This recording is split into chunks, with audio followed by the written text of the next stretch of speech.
Hey, what is up guys, and welcome back to yet another video where I fangirl over some niche TV show for 10 minutes or less. And as the latest addition to my Why You Should Watch series, today I'll be diving into a show I actually finished quite a few months back, even before reviving this channel from the dead. And that's the 2019 BBC/Amazon Prime hit, Fleabag, by the amazingly talented Phoebe Waller-Bridge, who executive produced, starred, and wrote for the show. This woman seriously deserves way more projects both off and on screen. Side note, while I actually haven't finished the series yet, Killing Eve is another massive hit from her for those who enjoy their spy thrillers and Sherlockian type shows. But anyway, like many British TV shows, this series didn't actually have the longest lifespan, and not because it was cancelled or anything, thank God, but because Waller-Bridge managed to wrap up the series in a mere 12 25-minute episodes, thankfully on her own terms. And despite the fact the entire series is only a total of 5 hours, give or take, and I was definitely left wanting more, I really respect the fact that Waller-Bridge knew when and where and how to end it. This way, like many of the best series out there, it'll never leave a stain in our memory as having jumped the shark. You know which shows I'm talking about. So without further ado, let's of course break down the premise of the fantastic show that is Fleabag.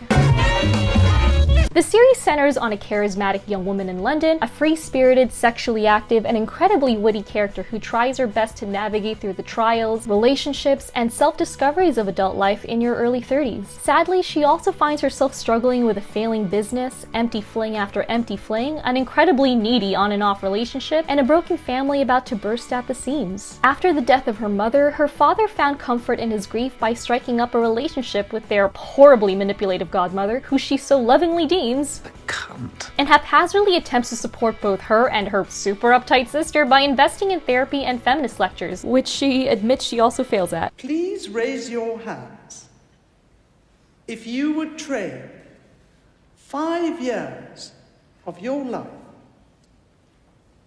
for the so-called perfect body.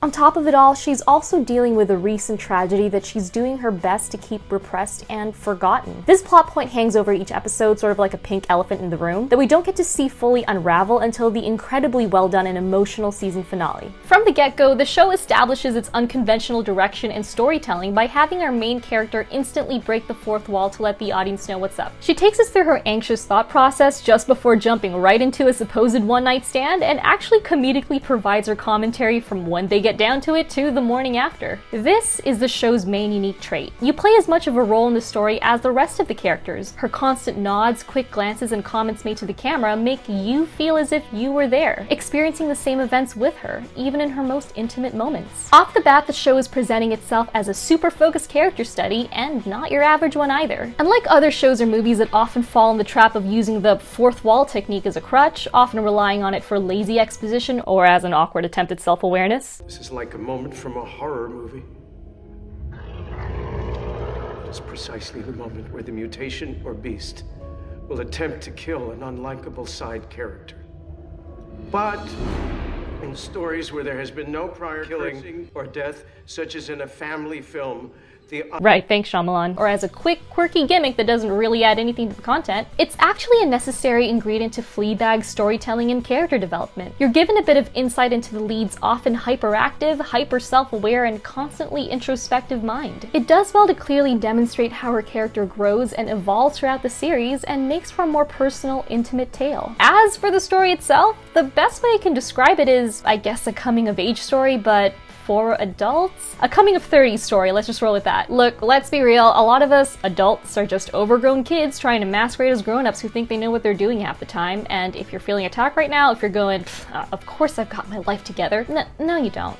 You don't gotta lie, man. I'm just kidding. But if you really do, please kindly share your secret in the comments below. Anyway, what Fleabag does fantastically well is portray these very real inner struggles that most people in their mid to late 20s and early 30s experience as they go about modern adult life. It isn't so much all sunshine, rainbows, financial freedom, and fulfilled dreams — I blame Sesame Street and Disney Channel for the false hope — as much as it is feeling lost, drowning in debt, and occasionally feeling deeply lonely, at least for many of us. And this is exactly what the show takes you through in our lead character's journey, and the hopeful relatable ways she goes about dealing with it. Whether it's exploring love, family relationships, finding yourself, or even just cathartic moments of growth, there's something, at least one thing in the story that would hit home for all of us. And the use of music also enhances the lead's most pivotal moments. In season 1, for example, there's this constant use of improvised, almost dissonant sounding jazz that amplifies and grows ever more chaotic during tense or hostile scenes. At the end of each episode in the season, we hear these aggressive rock guitars, and as pointed out by an amazing video essay done by Ladyknightthebrave on the show, which has a ton of spoilers, so don't watch it yet if you're planning to see the series for yourself, the two genres are almost symbolic of the dichotomy between how our leading character wants us to see her, an unapologetic, no fucks given badass represented by the rock music, versus the unstable mess of thoughts and emotions actually running through her head, as represented by the frenetic jazz. Season 1's themes focus more on issues of grief, loss, family issues, and self-loathing. Season 2 is more engulfed with themes of love, and also family issues and self-loathing, but also a whole lot more self-discovery and acceptance. It's a truly relatable show that embraces the millennial human experience, and I think that's its greatest strength, apart from, of course, its moments of dark, irreverent humor and dialogue. Between the show's most cynical scenes, Waller-Bridge masterfully and consistently weaves in moments of dry comedy, wit, and sarcasm. It's safe to say the best way to describe this series is a tragic comedy, where the plot provides us a cathartic viewing experience of relatable tragedy and human conflicts, while still managing to entertain and hook us with moments of black comedy. And I don't think it would work quite as well without it. I mean, it'd still be an interesting watch, but you'd probably find yourself facing a gutted existential crisis after each viewing, rather than, well, still feeling gutted, but also somewhat hopeful or optimistic of what life has in store. And we owe much of this excellent balance of tragedy and comedy to not only Bridge's writing, but her eccentric range of perfectly casted characters. We've of course got Waller-Bridge as the protagonist, who we're immediately drawn to because she's not only funny and unfiltered, but because we're instantly given insight into the inner workings of her mind, her insecurities, her desires, her irrational fears rooted from trauma and personal loss. One of the series' major themes is one's journey towards self-acceptance and maturity, owning up to your mistakes, facing your regrets and the things you hate about yourself most, and finding ways to cope or be better. And while our lead delivers this wonderfully, the subject matter she grapples with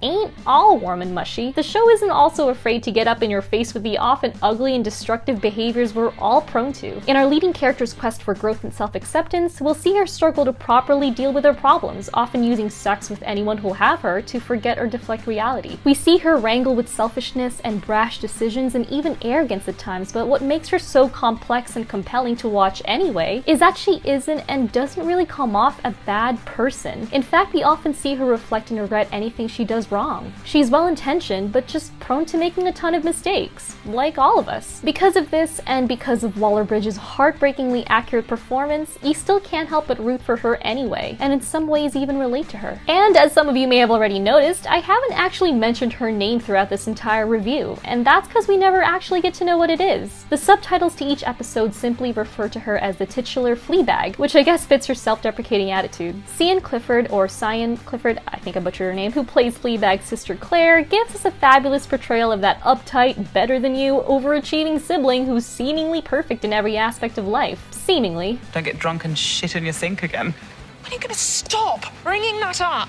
Through their relationship, the series provides us with a pretty accurate representation of what it's like to be bonded by kinship rather than friendship, a relationship that many of us tend to conflate. Clifford's performance as Claire gives us an accurate depiction of a sibling's frustration, repressed envy, yet unconditional love above it all, while also hitting the A-type neurotic persona right on the head. And then there's their godmother. Oh my gosh! This woman. I haven't found a character in a long time that I love to hate as much as her. Taking a page out of classic Disney villains, it's like Olivia Colman stepped right out of a Cinderella fairy tale to play the narcissistic, passive-aggressive, and a cunt-like stepmom. You know someone plays this character down to a T when you literally grit your teeth every time they come on screen. And it's really all because of Colman's outstanding performance, probably the next scene stealer after Phoebe Waller-Bridge. We can all relate to Fleabag's frustrating interactions with her because even if it isn't a stepmom or even a family member, we all know a character like this. Shout out to my old boss, Jillian. And last but not least, I can't call this a full honest review without mentioning Andrew Scott's performance as the let's just say, not so average priest. Oh god, he's their priest. Then you have nothing to fucking worry about. Their cool, sweary priest. Scott sadly only appears in season 2, but he brings about an incredibly memorable, hilarious new dynamic to the show, and his interactions with Fleabag make up not just the highlights of the season, but of the entire series. His character also poses new questions concerning spirituality and one's devotion to religion, and how it can often clash or conflict with other very human desires. Also, he really works that preacher outfit, not gonna lie. This is the second time I felt this way, what's wrong with me? All characters in this show are, as all good characters should be, layered, complex, and beautifully flawed. They're not always likable, and that's actually what makes them better. It's an absolute joy and kind of cathartic to see them stumble through the trials of life, love, and family in the very real ways we would, most especially with Fleabag. So if it isn't already obvious, I highly recommend Fleabag for anyone who loves dry-witted dark comedies with a strong character focus, and who enjoy stories of self-growth, discovery, and dealing with loss. It's a roller coaster ride of plot twists and turns and intense emotions, and by the end of the 12th and final episode, the only negative response you'd probably have, apart from bawling like a bitch like I did, is the longing for more. A final bit of trivia I want to mention before wrapping up is this show is actually adapted from a one-woman play, also by Phoebe Waller-Bridge, at the Edinburgh Festival Fringe. Thomas Flight does an awesome comparison of the two if you guys want to check it out. Bridge is so talented, and you guys are probably sick of me simping for her work by now, but I can't help it. The woman deserves it all. Anyway, that about does it for this review. Both seasons of Fleabag are currently available on Amazon Prime Video. If you've seen the show, do let me know your thoughts in the comments. Use a spoiler tag if you have to, let's not be dicks. And I'd love to hear your recommendations on similar shows like this one. As always, leave a like if you enjoyed this video, subscribe for more pop culture related reviews, video essays, and commentary, and I'll see you guys in the next one.